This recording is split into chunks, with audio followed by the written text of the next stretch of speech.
Thank you. Thank you so much, Kim and Susan, for helping with this webinar tonight. So I did want to say to everybody that this is our third annual 90-minute webinar specifically related to suicide prevention, of course, for September Suicide Prevention Month. And when we talk about suicide prevention, anytime any of us does, we talk about self-care and resources and supports. We talk about risk factors, protective factors, and warning signs. And I am going to be adding social media pieces for a twist in tonight's presentation. The other thing to keep in mind is that the way I roll is that I have several stopping points for Susan to check the Q&A, and those stopping points are after major sections that I cover. So feel free to put your comments or your questions into that Q&A, and my colleague Susan will monitor that for our review at different points. And then we will go through for the full 90 minutes. And at the very end, before 90 minutes is up, then I will ask one more time if there are any other comments or questions before we wrap it up tonight. The other thing I want to say before I share my PowerPoint is that I have shared, and thank you, Kim, for putting this out to all of our attendees. I have shared several key handouts with the material that I am going to cover tonight, including a PDF of the PowerPoint. So yes, so let's get into this presentation tonight. Okay, let me get rid of this floating panel. Okay, and oh, yeah, sorry about that. Okay, here we go. All right, so tonight is about reducing risk, reinforcing or increasing protective factors, and promoting that early access to treatment, recovery, and resilience. Here is my contact information, and this is really a fun, this was a fun presentation for me to put together because it is very different than others that I have done. But I do want to point out to all people in attendance that the idea of reducing risk is actually what any of us working in the suicide prevention field do. It's an upstream approach to reducing or offsetting those risk factors in a way that can promote and reinforce protective factors and recovery, hopefully before suicide risk even becomes an issue. So that's what we do in the suicide prevention field with those risk factors. Here is a quote from Grayson Kirk, who was an American educator, and the most important function of education at any level is to develop the personality of the individual, and here's the key part, the significance of their life to themselves and to others. And I think that is a key way to open up our training tonight. Again, always advocating for self-care and advocating for those supportive and supportive resources that NAMINH.org. Feel free to use that site. And at the end of this PowerPoint, I have 5 different slides that I won't be going into, but I have 5 different slides of different kinds of resources and supports for the materials that we're covering tonight. Suffice it to say, please take care of yourself throughout this 90-minute webinar and do whatever it is you need to do to take care of yourself, noting that Susan Ward, my colleague, is tonight's resource person. And again, here is a screenshot of NAMINH.org. The mission pure and simple of any of the 50 NAMIs across this country is that any person dealing with their own mental health or suicide risk or that of a family member or friend needs to know they are not alone with this. So NAMI New Hampshire is all about support, education, and advocacy. And oh, by the way, I do want to make a plug here. This Sunday, October 1st, is our NAMI New Hampshire walk. So again, if you go to this website, you will see information about NAMI New Hampshire walk. And this fall weather has been gorgeous, so we're hoping for a good day on Sunday. Here are the 10 community mental health centers around the state. And there are emergency services that are 24/7 at each of those.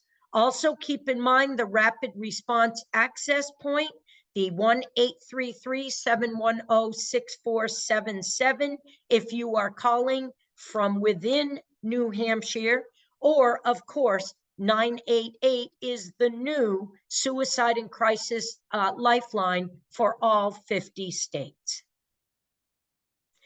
So I do want to start out tonight by talking about how our U.S. Surgeon General in December of 2021 talked about the importance of keeping mental health on our radar, especially the public health radar, especially after the COVID-19 pandemic, with its social isolation, its virtual work in school, and the social distancing that we all observed in this country. And in this, Vivek Murthy talks about the future well-being of our country depends on how we support and invest in the next generation with regards to these mental health challenges. And we also need to focus on how we can all emerge stronger on the other side. And so it's really important that we're talking about promoting healing for young and older, and to always watch out for those who aren't doing well and to encourage them to seek help whenever needed. I also want to say that this statement by our U.S. Surgeon General back in 2021 is certainly embraced and reflected here in New Hampshire by Governor Sununu and both sides of the aisle. They are very much keeping mental health and suicide prevention on their radar for supporting the New Hampshire residents moving forward. Hi, Anne, just real quick. I'm noticing a gray box at the bottom right on the screen, and it's showing on the slides, just as a heads up. Okay, I don't see it on mine. I don't see it, so yikes. Huh, do you see it there? Yeah, the bottom right, just covering part of the slides on the right. A participant had noticed it as well. I don't see it. So I don't know if Kim can do something about that. I wish I could. I think it's specifically on your computer though, Anne. Gracious. Okay, let me stop share and I'll come back out again. Okay, let's try it again. Okay. Okay, that's the best I can do, so I'm hoping it works. So in May of 2023, our U.S. Surgeon General again released loneliness as an epidemic in the United States. And he talked about social isolation increasing the risk of premature death from all causes to include heart disease, stroke, and dementia, and that social isolation and loneliness can be as harmful as smoking 15 cigarettes a day. So this is indeed a significant risk factor for all ages.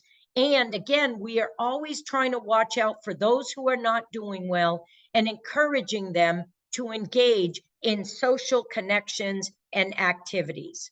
And this abstract or executive summary of Pain in the Nation is talking about COVID-19 and trauma as it is reflected with drug overdose deaths and suicide. So you could check that out. And then finally, as a result of COVID-19, many schools, many healthcare providers, and other key stakeholders have experienced incredible workplace stress and burnout. And the pandemic has taken an incredible physical and psychological toll on lots of employees around the country in all kinds of settings. So we always want to reinforce self-care skills and protective factors and work toward restoring a new community spirit and strengths. So with all of those things being said, with suicide risk being viewed as a public health issue at the highest levels, why do we think that so many people don't seek treatment or experience a delay in getting help? Why don't we talk about these mental health, these substance use conditions, or suicide risk? Well, when we look at this word cloud, we are looking at stigma in big block letters. And stigma and shame often go together as very negative dynamics in keeping people from openly talking about mental health, substance use, and suicide risk. And more importantly, for our discussion tonight, keep people from seeking help for those conditions. And then stigma and shame in this word cloud, unfortunately, have captured a lot of these other negative dynamics and negative words that are on this slide. And so what we want to encourage is having an open conversation about mental health, about substance use, and especially about suicide risk in terms of saving lives. So this is an excellent clip. I love this clip. It's user-friendly. It's very colorful. It has a great message for all of us about breaking that stigma. And I think I said it's from the Children's Hospital of Colorado. So here it is. You know that feeling where your thoughts scare you or make life tough? Sometimes it feels like no one else in the world has those thoughts or feelings. No one seems to know how difficult it is to deal with your feelings. And it's not easy to share your deepest secrets. You might think something is wrong with you. Or you might worry what other people think. And all of that makes your thoughts and feelings worse. Our culture has created this environment of shame. Until the 1960s, society sent people away if they had challenges managing their thoughts, emotions, and behaviors. Over time, we learned that we didn't have to be afraid. We learned how to help people get better. We became hopeful. But there are remnants of those images in our culture today, which is why some people still feel uncomfortable talking about it. The stigma has taken new forms too.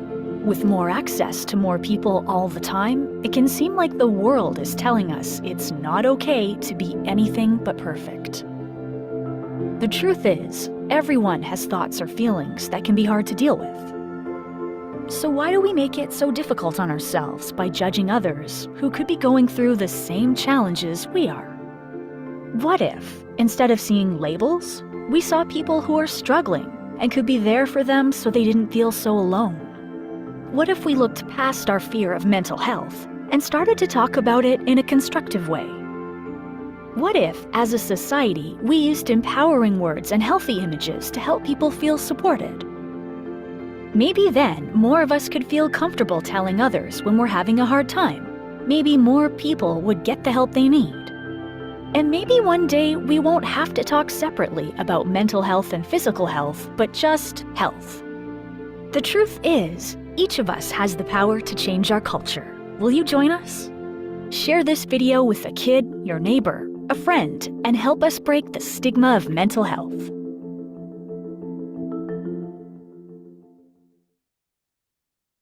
Thank you so much, Children's Hospital of Colorado.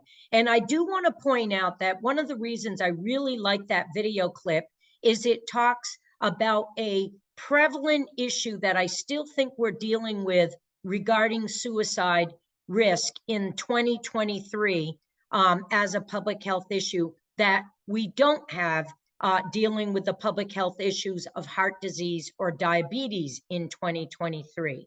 And that's back in the 50s and 60s when there was warehousing and institutionalization of people with mental health issues.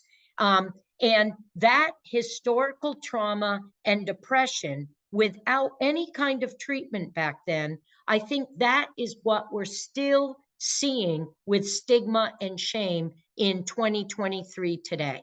So I'm hoping that in the next couple of decades moving forward, that we are going to offset that risk factor of trauma and oppression related to how mental health issues and people who had them were treated back in the 40s and 50s.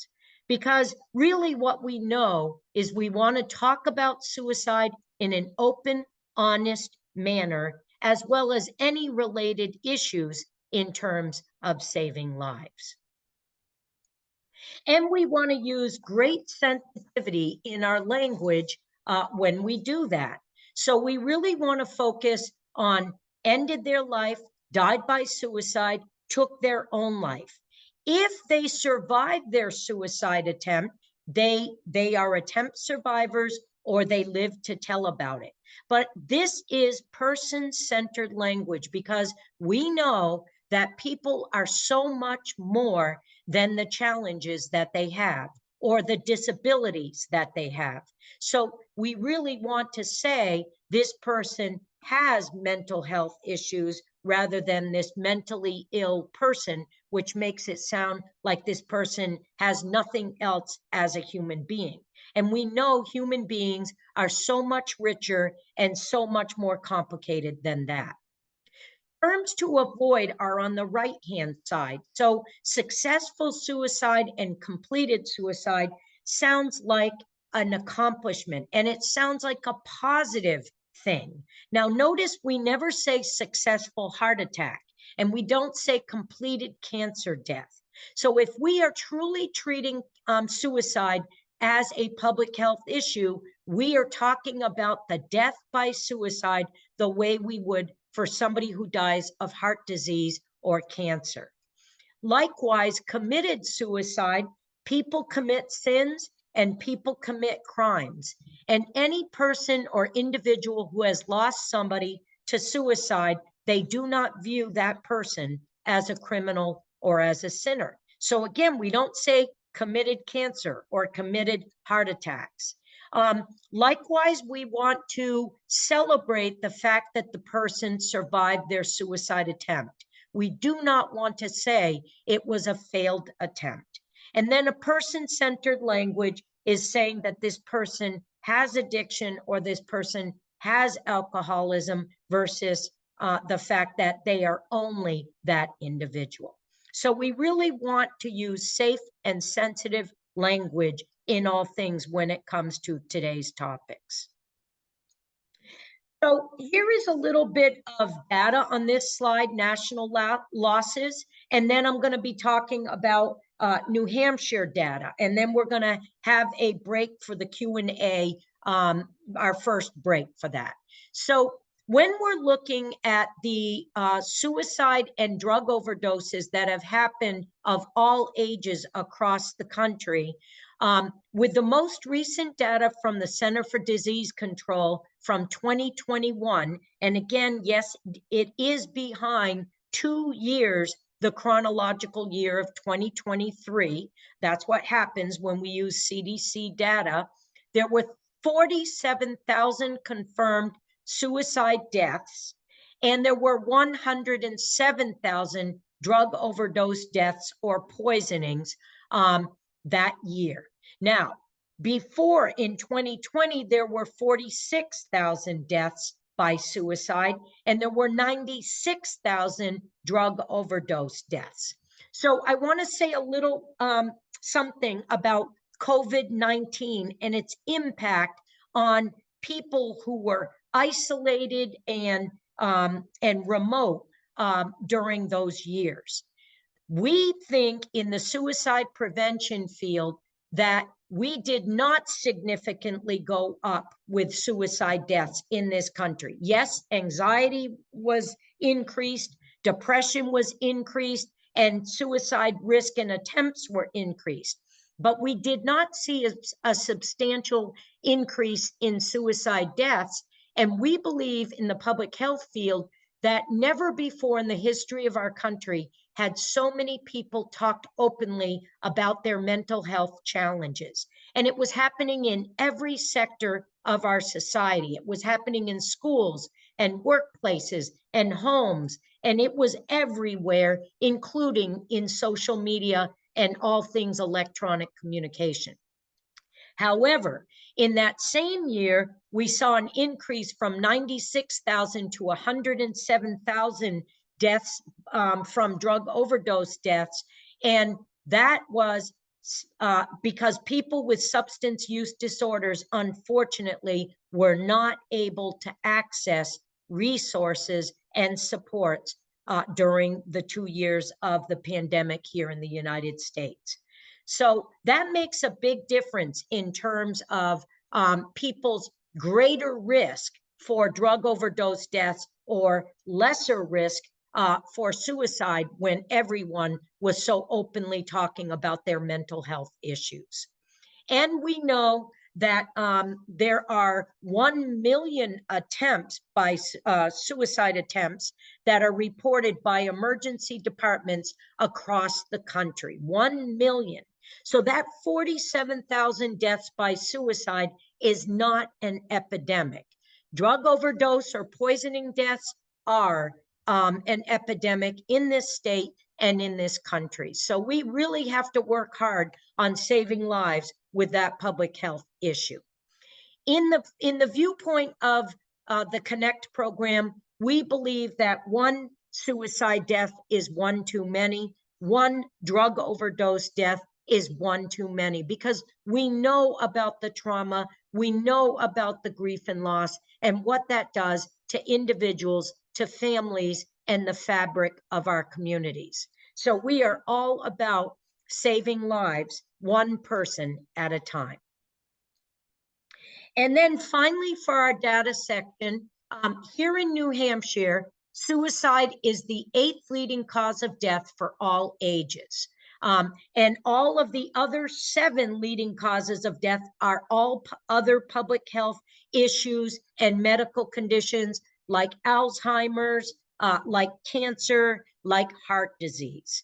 So any state that has suicide in its top 10 leading causes of death, we tend to have higher than national averages.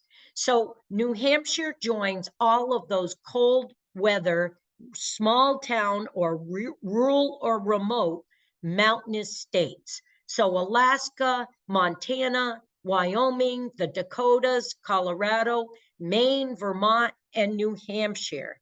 We join all of the dynamics of those cold weather states. Less vitamin D, less sunlight, very isolated because the winters are long and cold. And we also have hunting in all of those states, so we do have access to firearms. And in our state and in the country, firearms and hanging are highly lethal means. So any man, woman, or child using those, somebody has to come by very quickly for medical rescue, and even then, it might be too late. So we really want to keep anyone at risk for suicide away from anything that they can access, to include the keys to the car, before we get their suicide risk lessened and addressed at the next level of medical care. And then finally, for suicide in New Hampshire, this is all consistent with national data as well. More men of all ages, about 3.5 times more, die by suicide than women. And by the way, this also applies for drug overdose deaths in this state and in this country. And more women, 1.4 times, attempt suicide than men. But remember, this attempting suicide, these women and men live to tell about it. And so when we're thinking about this disparity between men and women in our state and in our country, we really have to think about the lethality of means that are used just above it. If firearms and hanging are used by men or women of any age, it is much more likely to result in death. But that is not the whole story, because still with social conditioning in this country, there's still great male stigma and the idea of weakness if men are talking openly about mental health, if they're talking openly about suicide risk, and certainly if they're seeking help for those issues. And women are just more socially conditioned to have those networks and to be able to openly talk about these issues. Susan, any Q&A at this point? There are none at this time. Thank you very much. We will proceed. So once we know the lay of the land nationally and in this state, like we just talked about, now as suicide prevention advocates, we want to look at risk factors. And these do not predict. So it's not a predictive function. It doesn't guarantee that people who have risk factors will indeed be at risk for suicide or other self-destructive behaviors. It just means they have an increased risk compared to someone who doesn't have those risk factors. So this is what's important for us to keep in mind. So when we look at this pie chart, we want to look at the individual, the family, and the community in terms of those risk factors. And again, on this slide, we want to really look as suicide prevention advocates in an upstream way, we want to look at how we can reduce any of these risk factors. So people who have mental health or substance use problems, or if those are co-occurring, we can't necessarily change that because that is within the person themselves, but we certainly can encourage early access to treatment as soon as these mental health or substance use problems become noticed. We certainly can help with social skills deficits in terms of helping to support and build the skills around anger management, problem solving, conflict, the conflict, the dealing with conflict. Hopelessness is a big factor in individuals when they are facing risk for suicide or other high-risk behaviors. So again, those resources and supports come in big time in order to let this person know that they are not alone with what they are experiencing. Having a history of bullying or conflict with others. Tonight, I am going to talk about LGBTQIA+.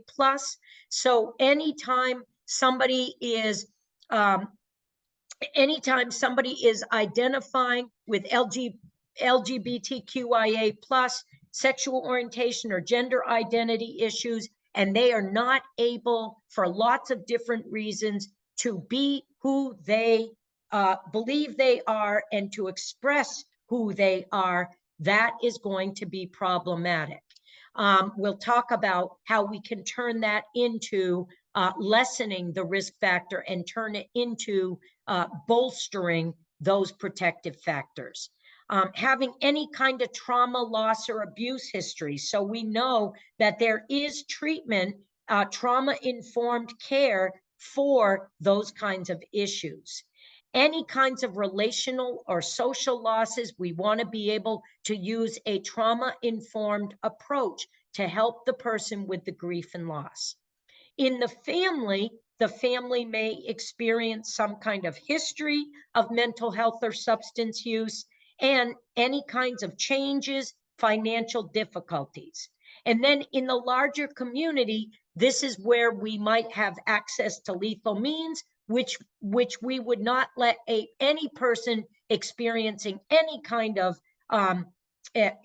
suicide risk. We don't want them accessing those lethal means, including the keys to the car.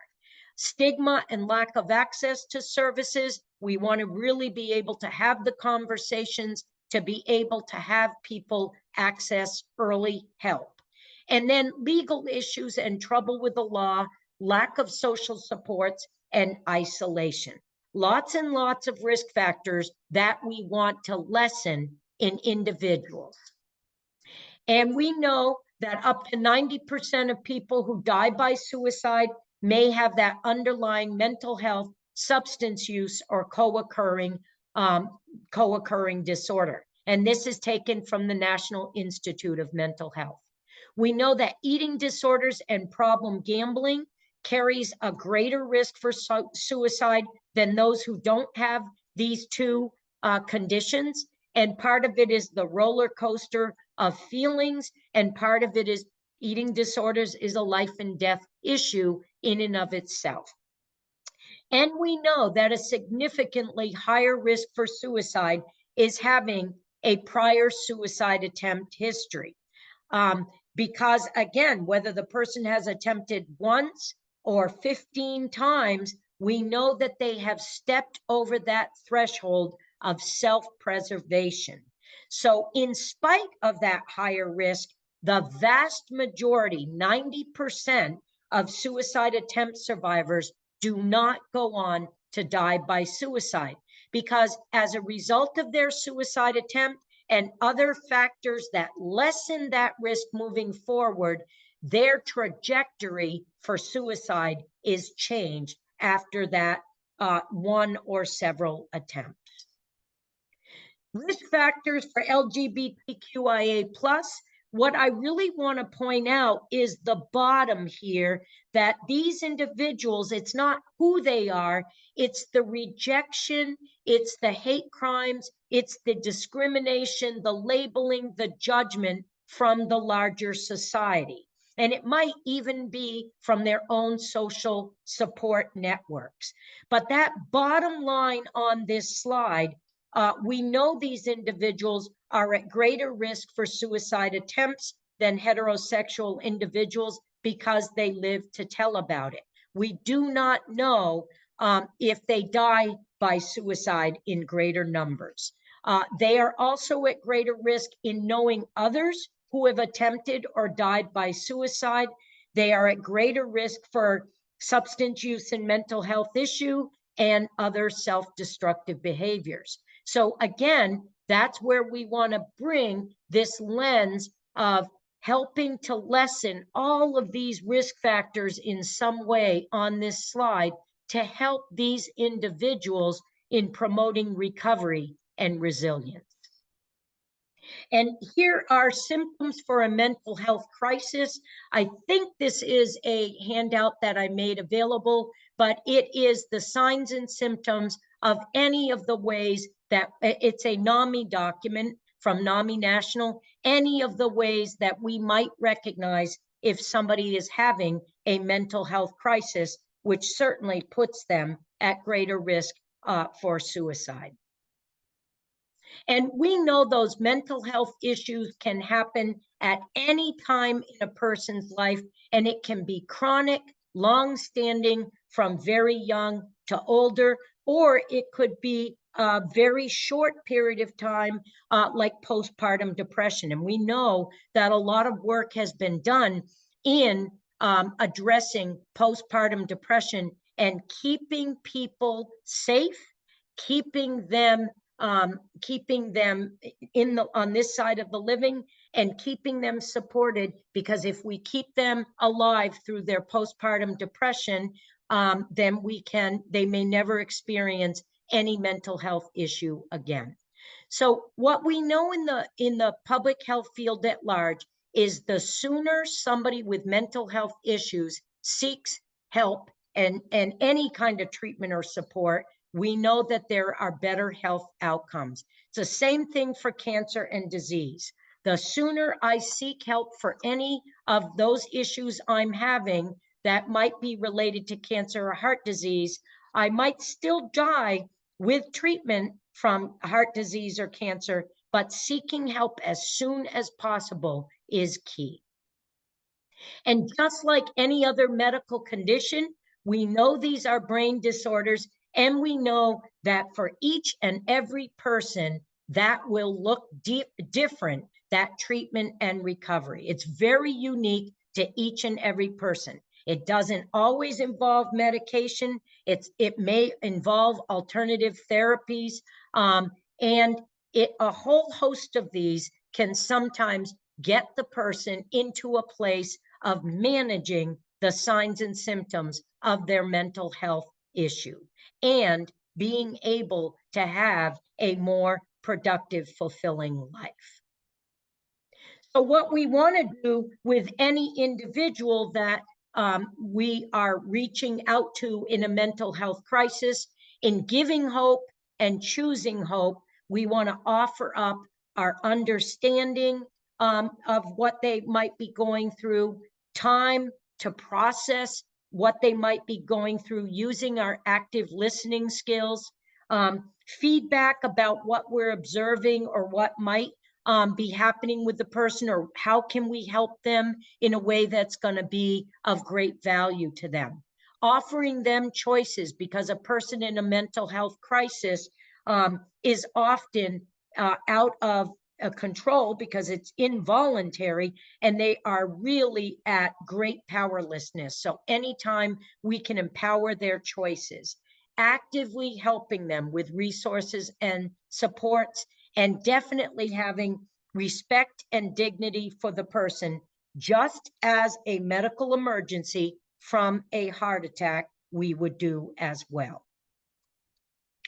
So now I'm getting into some of the effects and the research that has been found with social media and electronic screens. So a new study out of the National Institute of Health actually confirms that screen time does in fact affect brains of developing children. So here's our first of several video clips.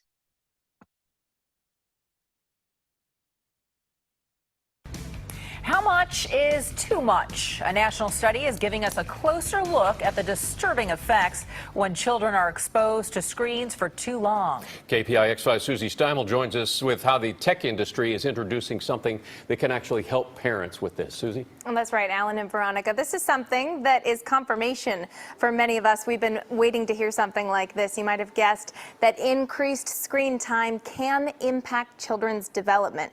And this report comes on the heels of tech companies telling customers to limit that. Angela Soju's daughter Natalie is about to turn 5 months old and is too young to be looking at a phone or a tablet. But Angela is already trying to figure out how much screen time is okay. I would like to stall for as long as possible because I could kind of sense that addiction. The impact screen time has on development is a concept that, too, is in its infancy. 60 Minutes profiled researchers at the National Institute of Health who found proof that increased screen time is impacting brain development. The NIH revealed these brain scans of 9 and 10-year-olds. The red charts show premature thinning of the cortex in children who spend a lot of time looking at screens. The cortex processes information from the 5 senses. Should parents be concerned by that? We don't know if it's being caused by the screen time. We don't know yet if it's a bad thing. The NIH also found children who have more than 2 hours of screen time a day scored lower on thinking and language testing. What do these studies tell us? Be aware. Be mindful. Connie Guglielmo, the editor-in-chief of CNET, says most people working in tech limit the amount of screen time their children are exposed to, herself included. She says Apple's new screen time report that allows you to set limits for your children is an important step for the industry. I think that there is a recognition from the makers of these successful devices that perhaps there are issues with too much screen time. For parents like Angela who have children now and are wondering how much is too much, Connie says, go with your gut. But don't abdicate parenting to any device, including a smartphone or tablet. So this report also showed, and we all were saying we found this striking, that toddlers who were given a toy and then asked to give that toy back to a researcher return the toy 60% of the time. But when that toy was swapped with an iPad that had an interactive app on it, the toddlers were 15% less likely to give the technology It's back. eye-opening. Yeah. It is. Dopamine hit. My All right, 5-year-old, Susie. I know, I can attest to that. It's really scary. I know, they love it. Hard to give it up. Susie, thank you. Thanks. Okay, so I think that research study, like the other research studies here, are really the risk factors of too much screen time. And again, it's still, this research is still in vivo by the National Institute of Health. It's an MRI study that was started in 2018, and they are looking at 11,000 alive teenagers in MRI machines, and they are tracking their brains as their smartphones are on the ceiling and they're looking at Instagram or any other social media site. This is a big 10-year study. It's a $300 million study for National Institute of Health, 21 testing sites across the United States, looking at mobile phone apps and video games.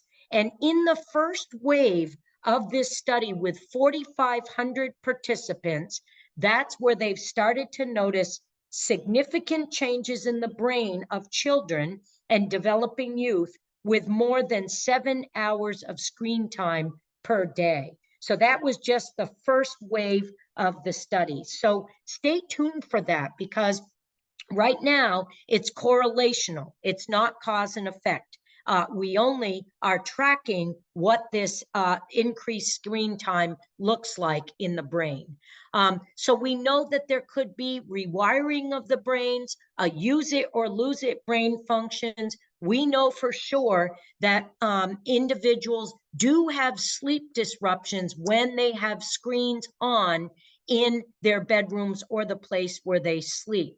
And that there are decreased melatonin levels helping in normal sleep cycles. And so we know that dopamine levels are very much impacted by screen time, which is the same part of the brain related to use of substances, eating, and sex. It's the reward center of our brain. And those dopamine levels are much more intense for teenagers due to their developing brain and bodies. And we know that many research studies today show negative impacts of heavy use of smartphones on self-esteem, impulsivity, the ability or lack thereof to have empathy for others, the measure of my self-worth in comparison to others, sleep, anxiety, stress, and depression. The good news is that today's teenagers are physically safer than previous generations, less likely to drive with an impaired, to ride with an impaired driver, less likely for risky physical behaviors, yet more likely to be on their phone in their room, isolated and distressed. And these generations are actually using much, much less alcohol, tobacco, and other drugs than previous generations. So it's a, this is the risk factors of social media and electronic communication. Of course, we know that the protective factors, connecting with other people, feeling less alone, all of those resources and supports and information that people can access via electronics, very important, but I'm sharing with you the risk factors that are there in the research. And then protective factors are the things that we really want to bolster and to reinforce for all individuals, hopefully to offset any kind of suicide risk that might happen. These are all the positive things that we can put into place or that the person themselves has within them or their environments to help them overcome some of these challenges of these risk factors. And so we really want to keep in mind state legislation can really help, certainly in suicide prevention, with anti-bullying, with teaching people about what the warning signs for suicide are. We know that in the school and workplace, we can have a strong community safety net if we have great acceptance and diversity for all different kinds of differences. We want that positive school or workplace to have good, strong relationships between students, clients, and staffs. In the family, we want regular ongoing conversations because that really creates a sense of connectedness. Certainly having close positive relationships and role models, having that moderation in screen time, as we've just seen, is very key, and being involved in something bigger than me. So if I'm involved in the church, if I'm involved in the community, if I'm involved in sports, in music, in something that I am, it's much bigger than the individual. And for all of us, having connectedness with others and safe messaging. Here is a much more detailed list of all the personal protective factors and the external or environmental protective factors that might be there. And we really want to look at that balance of risk and protective factors. And if those warning signs happen to be there, if we happen to see or hear them, we want to add that to our assessment as well. So really, on this slide 29, please go back to this because all of these protective factors are so key, and any one of them can change the trajectory for a person that is at greater risk for suicide or other self-destructive behaviors. And that positive community climate is that welcoming acceptance and greater diversity, no judgment, non-judgmental, having those positive relationships and strong safety net. And then protective factors for LGBTQIA+. Again, these are all the ways we can lessen the risk factors that we saw on an earlier slide and increase the protectors. Having that family acceptance and understanding versus rejection. Having the positive peer relationships, safe and inclusive schools and workplaces, any kind of equal access to resources, to healthcare, to all kinds of things, to include equality. That is helpful. Having updated, accurate, and non-judgmental information, and having programs and services that actually increase social engagement and decrease social isolation. So these are the ways that we can kind of tweak those, tweak the approach to lessening risk factors and bolstering and reinforcing protective factors. And in this very colorful schematic, these are all cultural considerations in prevention that we can look at in terms of considering what kinds of beliefs and values and norms and resources and supports might be involved for different populations. And when you look at all these hexagons, I think you would agree that very few human beings fit into one. Oftentimes, we have multiplicity of our identity. We fit into several of these hexagons at once. And so we really always want to think about all of the different cultural considerations and values that we might have as human beings. And in that empty hexagon, those are all the other considerations that are not listed on this slide.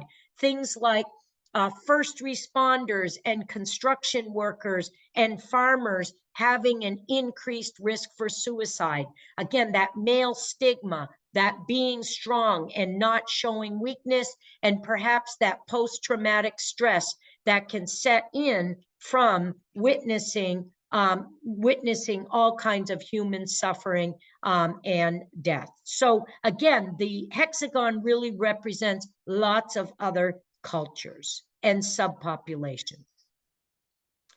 So with this, we want to think of, this is Like.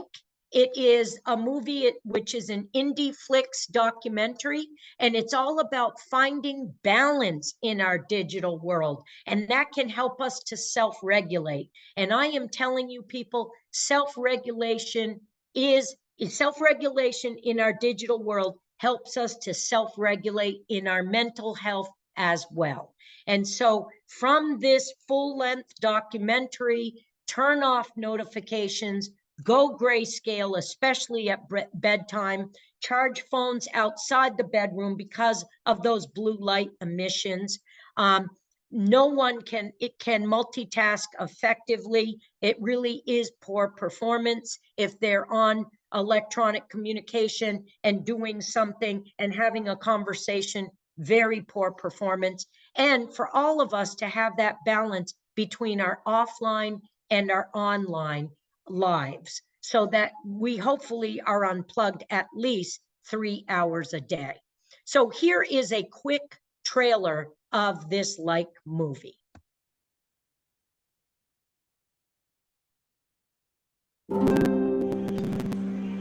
More than 2 billion people have smartphones today, and we're checking them about, on average, 150 times every day. What does the world look like where 2 billion people are checking our devices 150 times a day? I was 9 when I first got my phone. And I can remember being on a school trip and one of my friends scrolling through Instagram. I was like, what is that? And she was like, it's Instagram, you know, I'll help you make one. I was like, sick. When I got my first phone, it was almost instant. The first thing I got was Facebook because everyone was on Facebook and I just really wanted to fit in. I take my phone with me to the bathroom and I connect my phone to my speaker, which I play music on. Go to school, the whole car ride I'm on my phone. So when I'm on it late at night, I sometimes fall asleep on it and then they have to turn off all the lights and take it from me. In social media, you need to have some thick skin. I think I have an unhealthy relationship with my phone and social media. My parents say I'm a bit addicted to it. I use my phone too much. It's become a habit or like muscle memory. We want to have that recognition of people seeing like everything we're doing, and we want to have those comments and the likes to like reassure yourself that what you're doing is good. There's a lot of data that show that people get addicted to their phones because the same addiction centers light up as they would if you were using heroin. And also, if you're in love with someone, there's another part of your brain that lights up on an MRI, and people have that same part of their brain light up about their phone. What?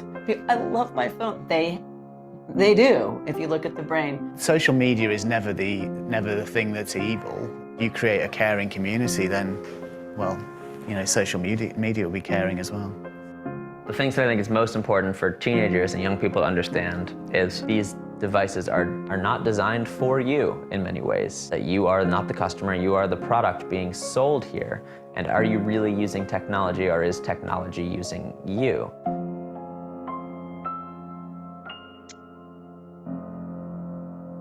So excellent movie. Check that out for more information. The 2016 guidelines that came out from the American Academy of Pediatrics really talked about limiting screen time. And of course, those guidelines came out before the pandemic of COVID-19. But these guidelines were very clear about having a rich balance between my offline life and my online life as well, and always keeping lines of communication open about any kind of bullying, sexting, or other practices that might be happening online. And so we also get to safe messaging as a protective factor. And here, what we want to promote is those resources and supports for LGBTQIA+, as opposed to rejecting negative role models.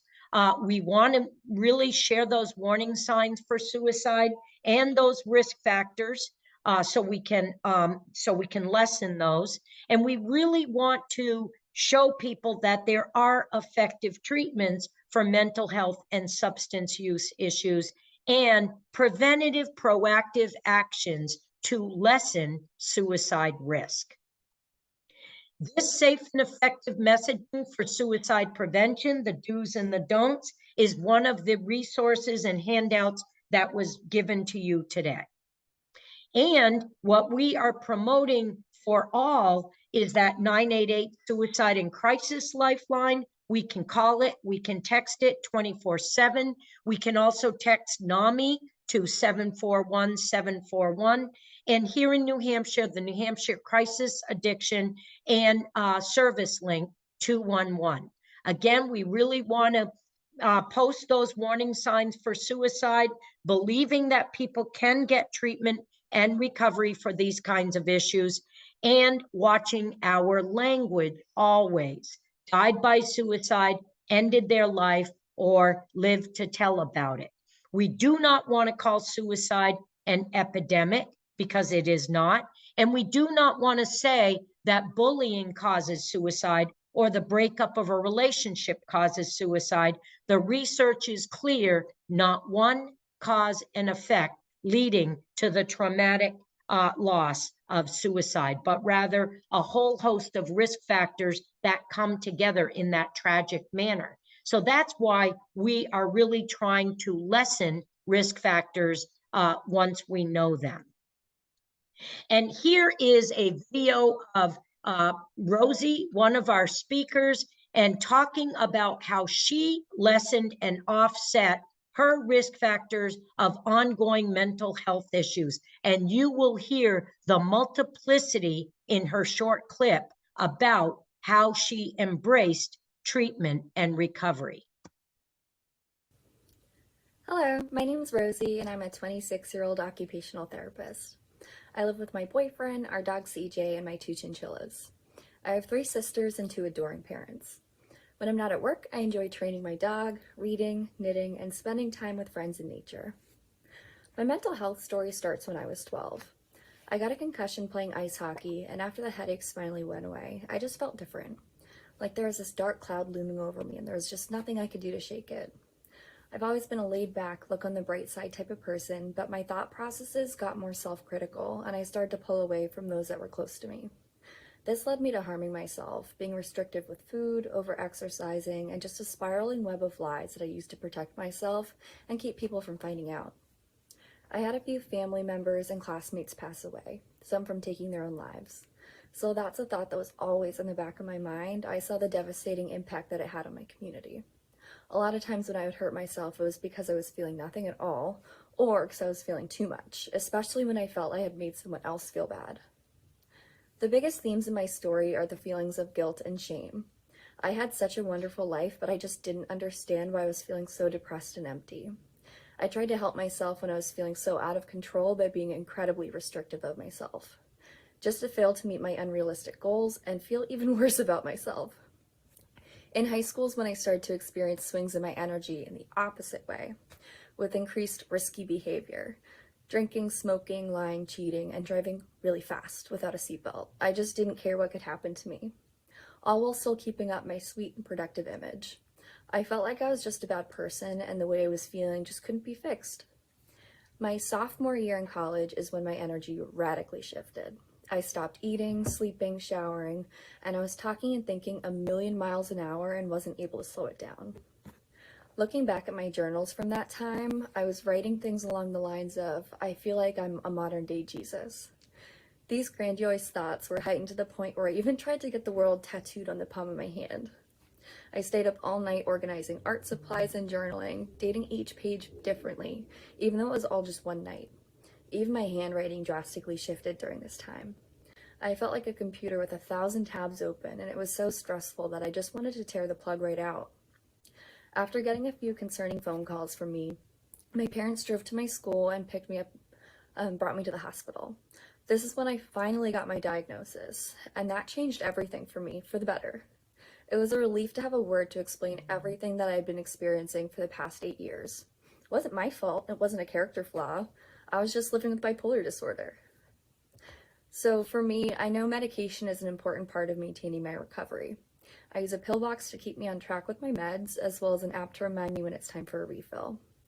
Sleep and eating enough are 2 other huge factors for me. I've built a solid bedtime and wake-up routines and create calm space for myself to rest when I know I haven't gotten enough sleep. Meal prepping while watching cooking shows has helped me improve my relationship with food. I'm highly sensory seeking, so I'm soothed by weighted blankets, fidgets, and a good snuggle with my pets. I love to journal to get things out of my head, as well as track my mood and habits. Knitting can be meditative by focusing on counting my knits and my purls. I easily lose track of time, so I have my whole day planned out in my phone calendar, and I'm often setting timers to help cue me to move on to the next activity. Getting involved with NAMI and surrounding myself with peers has been a great comfort. I've trained my family and close friends to look out for the flags that show I'm starting to veer off course, and to ask me direct questions. I've given everyone permission to reach out to my mom if they're worried and I'm not being receptive. I have a psychiatric advance directive, so if I end up in crisis again, I have someone aware of what type of care that I'm comfortable with, so I can get the support I need. To me, recovery means never giving up. There's now so much distance in healing between me and those feelings of guilt and shame that I've carried for so long. I built a life where I love my career and have a handful of close and caring friends who I can really depend on. Every time I tell my story, I get more clarity about myself. I tell my story so people like me and those that love them can know that recovery is possible and you can live a really beautiful life while having a mental health condition. I live by a phrase that my dad always said to me growing up: make yourself proud. Thank you. Thank you, Rosie.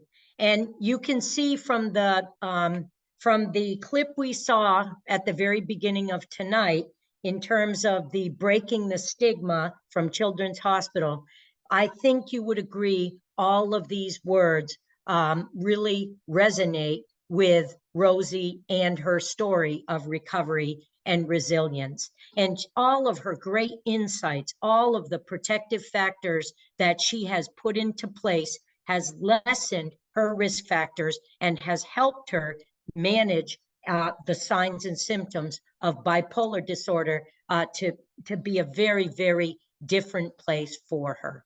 So can't say enough about lived experience. I know we have a lot of peer recovery supports and lived experience attending tonight. And again, that's a huge protective factors for all of us when we hear those positive stories of lived experience and how people now are embracing recovery and resilience. So here is a 14-year-old young man who is going to tell us about his life. And when we come out of this, I am going to talk about lessening his risk factors and increasing his protective factors. Susan, before I get engaged with this, though, are there any questions or comments? No, there are none. Thank you very much. Here we go. Hi, I'm Tyler, but my friends all call me TJ. I've lived in the same town all my life, and I'm a freshman. My last year at the middle school was rough for my mom and me, because my dad died suddenly. No one has come out and said it, but I know people in this town think he killed himself, since it was a hunting accident. I don't know what to think. After my dad died, my older brother Gary moved out. I miss having both of them around. Even though my mom works a lot more than she did before my dad died, we're having a hard time of making ends meet. We've had more macaroni and cheese dinners than anything else.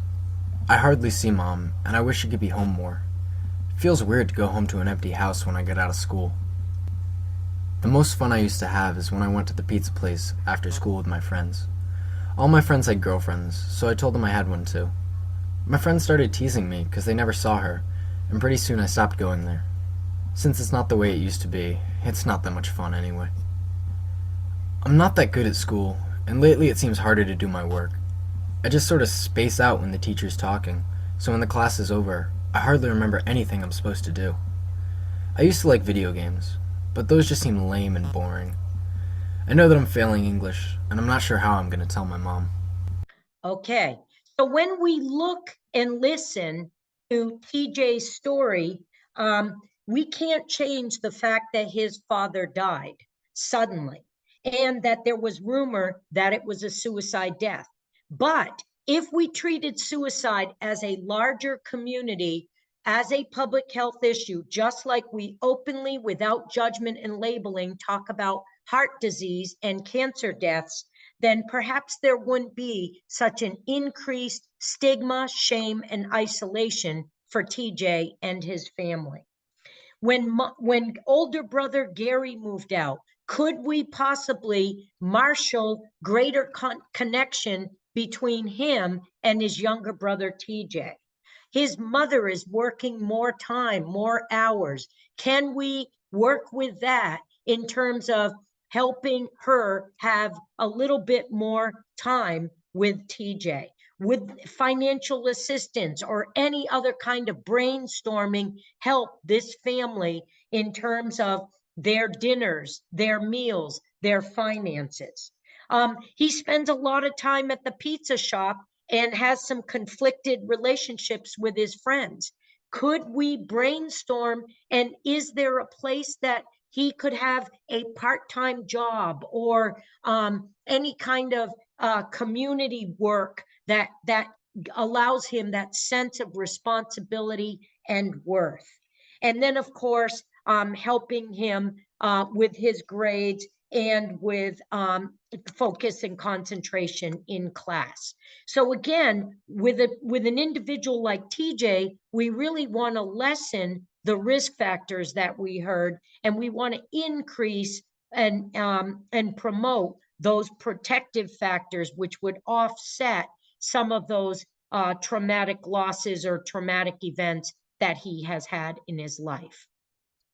And so now we get into looking at what those warning signs and statements sound like and look like for suicide. And again, this is like an iceberg theory where this is about 10% what is above the water. And the 90% of the iceberg, which is below the water, is all of those risk factors that we heard for TJ. And remember, the 90% below the water is what wrecks ships in the ocean. So really, we want to pay attention to what those warning signs are, because then it lets us know this individual is dealing with a lot of risk factors and stresses underneath these warning signs. What we know is that when a person starts having difficulties at school or work, in performance, in their relationships with peers or with supervisors or with staff, they're neglecting the way they look, they're not taking care of their oral hygiene, they're not showering, they're not bathing, they're sleeping in the same clothes from one night to the next. They're dropping out of things that they used to like. Again, if we sense there are mental health or substance use issues, we want to get this person connected to some kind of supports or help sooner rather than later. And giving away favorite possessions. And sudden improvement in mood. If a person has not gone to the doctors and they have not gone to the counselor, they're not on any medication, and they've been down, down, down for a long time, and all of a sudden they seem like the old Joe is back again. Well, people don't snap out of these kinds of conditions. So we really want to ask a lot more questions, because that sudden improvement in mood could be that their conflict for suicide has now ended. Now they know where, how, and when they are going to end their life. And now there is no conflict. There is only resignation. So we really want to have a longer conversation if we hear or see this. And warning signs that are specific to schools and youth serving agencies really have to do with a lot of creative assignments and venues like music and art. And again, that risk is increased if there's a bad report or performance, or there is great conflict with peers or with staff, or if there's any kind of suspension or other disciplinary action, we would definitely want to convey our concerns to parents and guardians. So here is a full list of the suicide warning signs. Again, this is one of the handouts that I made available to you. But anytime somebody's talking about death, dying, or suicide, they're communicating it, texting it, tweeting it, posting it, looking for ways to end their life. That is the tingling of the left arm or heaviness on the chest, like a heart attack. So we may well need to get them an ambulance or to call 911 if they're an imminent harm to the emergency department, and we want eyes on the person at all times, even in the bathroom. This slide talks about all the feelings that the person may be experiencing. So they might be experiencing great hopelessness.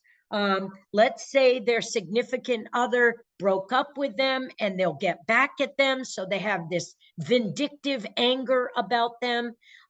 If you get a sense that there's no light at the end of the tunnel, or there's no possibilities, or they're feeling very trapped, that might be a warning sign for suicide. And if you hear or see no reason for living or no purpose in life on their part, that might be a warning sign for suicide. So we really want to keep our eyes and ears open. If the person, Rosie talked about acting very reckless, using drugs and alcohol, she drove fast, she engaged in lots of reckless behavior without thinking. All those risky activities might be indicative of suicide risk. If a person is isolating from all of their social supports, that might be a heads up to us as well.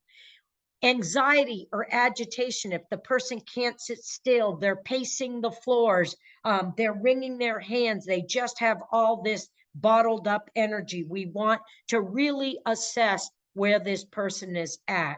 And then ask about sleep, because if a person is not getting enough sleep, their sleep deprivation looks like alcohol intoxication on the brain, and judgment is the first thing to go.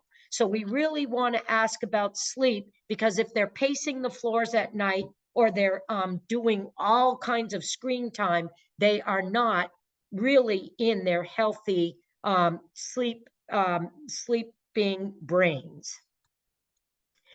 And again, people might come straight out and say, I want to kill myself, or they might drop hints about it, like, what's the point of living? Or who cares if I was dead anyway? Those you should hear in your gut. Those are indeed warning signs for suicide. So here is the rest of TJ's story for warning signs. I hate being a burden to her.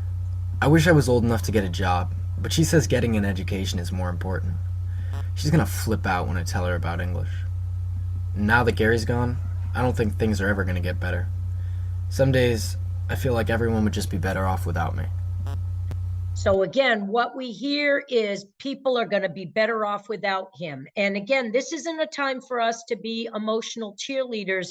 That is his involuntary perception that people would be better off if he was no longer here. He's given up playing video games. That's not fun anymore. His grades are slipping. And it is, again, lessening risk factors and increasing those protective factors. Could we find something within the community, work-wise or community-wise, that volunteering-wise, that he could start to feel like a contributing member of the family and of the community? So warning signs might be observed in individuals, and if people observe these things, it doesn't necessarily mean the person will attempt suicide, but we want to have that cause for concern. We want to communicate it with others that need to be involved, other school staff if we're in school, or other family members, and we don't want to ignore it. And individuals that are having these warning signs or displaying these warning signs, now we want to ask the question directly about if they are thinking of suicide or ending their life, because we might need a warm handoff to the next level of medical care. And follow these steps on the right-hand side whenever you might be concerned about someone at risk for suicide.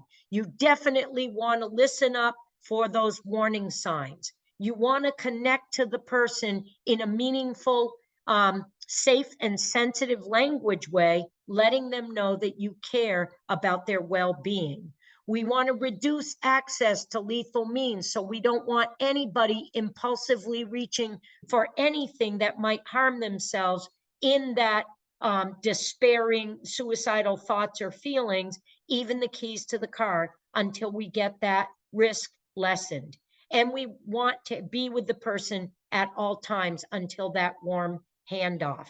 And this is when we can call or text suicide and the crisis lifeline 24/7-988. Here in New Hampshire, rapid response 1-833-710-6477. Susan, how are we doing in the Q&A? We are doing well so far. There are no questions. Okay, thank you. And now we are going from third base to home, finishing this up. Because what we are talking about here is now, if we've heard or seen any of those warning signs, or if we have a sense in our gut based on our relationship with this person, whether personal or professional, that we know this is different for the way they usually are. We want to ask them in as many different ways as we can during that conversation. Have they been thinking of no longer being here, ending their life, or thinking about suicide? And if we feel comfortable having a longer conversation, we want to ask these questions in terms of having them paint a picture for us in terms of how often they're feeling like this. Have they thought about how, when, and where they would do it? Does anybody else know about their great distress at this point? And if the answer is no from that person, we certainly want to listen and honor our gut, and stay connected with the person and communicate and collaborate with others, including family members that should be involved. But we do not want to rely on their promise or contract for safety. If they need a mental health assessment, then that is a level of medical care that we want to get them connected to in the warm handoff. Much like if I was having the warning signs for a heart attack, people would not rely on my promise or contract that I don't need to follow up with medical care, because I might die from a heart attack at that point. So if they promise me they would be okay, we don't want to leave them alone. Always listen to our gut and know that other individuals can help us help this person. None of us needs to be alone. Who do I know or trust that might be able to help me in this situation, whether it's 2 in the morning or 2 in the afternoon? And so this chart of community resources 24/7, including that 988 and the New Hampshire Rapid Response and the crisis text line and the crisis addiction line and service link. Those are all things that we can turn to 24/7. And then knowing that when we do communicate with family members about what we've heard, about what we've seen, or about our concerns, this may be very difficult for them to hear because of that word cloud of suicide as the S word. And still, there's such great stigma and shame in 2023 when people hear about that impacting somebody that they love or care about. So that's when we can, again, offer up those resources, supports, and time for family members to come to terms with this fact of their family member wanting to end their life.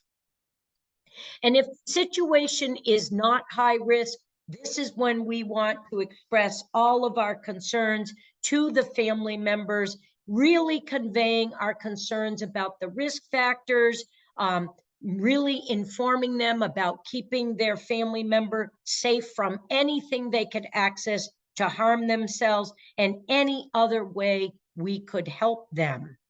If the situation is high risk, this is just like a medical emergency from a heart attack. And we really want to seek immediate medical attention in that situation. If the family refuses to seek any treatment and it is high risk, this is when we might err on the side of physical safety with the local police or a report to the Division for Children, Youth, and Families. But we are always erring on the side of caution. And lethal means reduction, finally, is an international effective suicide prevention approach that keeps every man, woman, and child who is at risk for suicide, it keeps them safe from impulsively reaching for ropes, extension cords, firearms, big doses of prescription or over-the-counter pills, even the keys to the car, until we get their suicide risk medically addressed. And these are two websites that you can reference for greater information, and a 2-hour training on a national best practice that was developed here in our state at Dartmouth, Counseling on Access to Lethal Means, in conjunction with Dartmouth Injury Prevention Center. So that is a way we can keep men, women, and children safe in their suicide risk when we keep them safe from lethal means they might use. Knowing all the different ways that we can care for ourselves whenever we are stressed, because we are always using a trauma-informed approach in the suicide prevention field. And then these next 5 slides, as I said to you, statewide resources for individuals and families. I know some of you hail from peer support centers here in New Hampshire. Huge protective factor with individuals and in our state. Homeless and Housing, Granite State Independent Living Foundation, Community Action Programs, and New Hampshire DHHS. Websites and resources here in New Hampshire, as well as nationally, for good information and resources for suicide prevention, and LGBTQIA+ resources, and websites and resources for social media. These are some of the things that my research was culled from, so check this out if you're interested. And then finally, helping resources that include phone apps and Safety Plan in a Pocket, my 3 app. So you could check out that vimeo.com trailer. Okay, and that is our presentation for tonight. Do we have any questions or comments? There is a comment in the chat, and it says, I find being asked directly is meaningful, but I also have learned to have a mental roadmap thought before. So I have to know where we need to go, emergency services, 988, etc. I find bystanders or peers need to know the available resources. I love that. Thank you so very much. I love the way you worded it, because at every juncture of connecting with a person at risk for suicide, we do want to have that mental health map of where we are going to go next and what kinds of resources and supports we can offer up. Anything else, Susan? We do not have any other questions or comments. Okay. Kim, is there anything else you would like to say before we wrap up this 3rd suicide prevention webinar to honor Suicide Prevention Month in our state? I want to extend our thanks to Anne and to Susan, and also to everyone for joining us this evening. We will be sending out a post-event email that will, again, have all of the handouts, links to things that Anne had mentioned for resources. There will also be a post-training survey that we would really appreciate it if you could complete. It's quick and easy, and when you finish, you get a certificate of attendance. So stay tuned to your inboxes later this week. Thank you so much, folks. Thank you. Take good care of yourself and have a good rest of the evening. And thank you for sharing your 90 minutes with us to learn about lessening risk factors, promoting recovery and resilience by increasing and reinforcing those protective factors. Thank you. Be well.